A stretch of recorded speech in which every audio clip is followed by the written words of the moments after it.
কি কৰিছিলে আপুনি? মই একো নাই, মিউজিকত আহিছোঁ। মোৰ কোৰ্টত কেছ চলি আছিলে আৰু মই কোৰ্টৰ বাইদেউৰ লগত মই কথা পাতিছোঁ আৰু এই বাইদেউৰ নম্বৰো আছে। আপুনি শুনিব পাৰে মই কোৰ্টৰ পৰা আহিছোঁ। মই একো বেয়া নাই, মই বহি আহিছোঁ কিন্তু মিউজিকত হয়। গাড়ী পৰা কেলৈ জঁপিয়াই আহিছিলে তাহলে? মহিলা মই নাই চোৱা। কোনে চুইছিলে?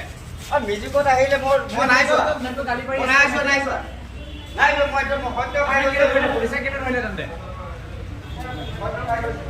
শালীনতা হানি কৰাৰ চেষ্টা কৰা জানো ধৰিছে?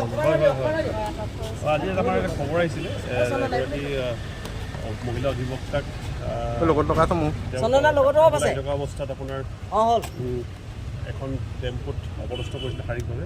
আমি ইমিডিয়েটলি যোনজনে ল'ৰাই হেৰি কৰিছিলে আমি এনকুৱাৰী কৰিলোঁ আৰু আমি খুব সোনকালে ল'ৰাজনক আমি এপ্ৰিহেণ্ড কৰিবলৈ সক্ষম হওঁ। ট্ৰাকটো তলাই দিয়ক না, মুখখন ওলোৱাই নাই। দিনৰ পৰা আমি ল'ৰাজনক ধৰিলোঁ সক্ষম হওঁ। কি নাম? নামটো হ'ল ৰাজীৱ গগৈ। বয়স কিমান হ'ব তেখেতৰ? 37 years। ক'ৰ পৰা ধৰিছিলে? চিনামৰৰ পৰা। আজি যোৰহাট নগৰ মাজমজিয়াত আচলতে এগৰাকী মহিলা অধিবক্তাৰ ওপৰত যি আচলতে যৌন উৎপীড়নৰ প্ৰচেষ্টা কৰিলে, যৌন উৎপীড়ন চলালে বুলিয়ে ক'ব লাগিব। গতিকে এগৰাকী মহিলা অধিবক্তাৰ ওপৰত যেতিয়া এই দুৰ্বৃত্তজনে সাহস কৰিছে, গতিকে সাধাৰণ নাগৰিকৰ ওপৰত আচলতে কি অৱস্থা হ'ব আপোনালোকে কল্পনা কৰক।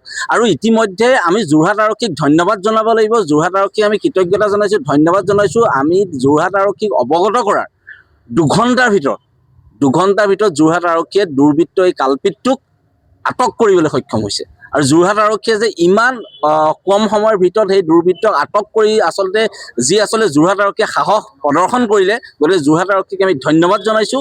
আৰু এই কালপিতটোক আচলতে এই পাষণ্ডটোক আইনৰ উপযুক্ত ধাৰাত আচলতে জেল হাজতলৈ প্ৰেৰণ কৰিবলৈ আমি আহ্বান জনাইছোঁ, যাতে এনেকুৱা দোষী অপৰাধী কোনো কাৰণতে সাৰি যাব নোৱাৰে। আৰু আমি সকলো অধিবক্তাক আহ্বান জনাম যে এগৰাকী মহিলা অধিবক্তাৰ ওপৰত হোৱা এনে কাণ্ড কাৰখানা কৰা এই কালপিতটোৰ হৈ যাতে কোনো অধিবক্তাই তেওঁক জামিন আবেদন নকৰে, আমি এইটো আচলতে এপিল কৰিম। আচলতে হয়, ইতিমধ্যে আমি যোৰহাট সদৰ আৰক্ষীত চকীত অধিবক্তা পিংকি গগৈ FIR দিছে আৰু FIR ইতিমধ্যে তেওঁলোকে ৰেজিষ্টাৰ কৰিবৰ কাৰণে যিখিনি কৰ্ম কৰিব লাগে কাম সম্পাদন কৰি আছে।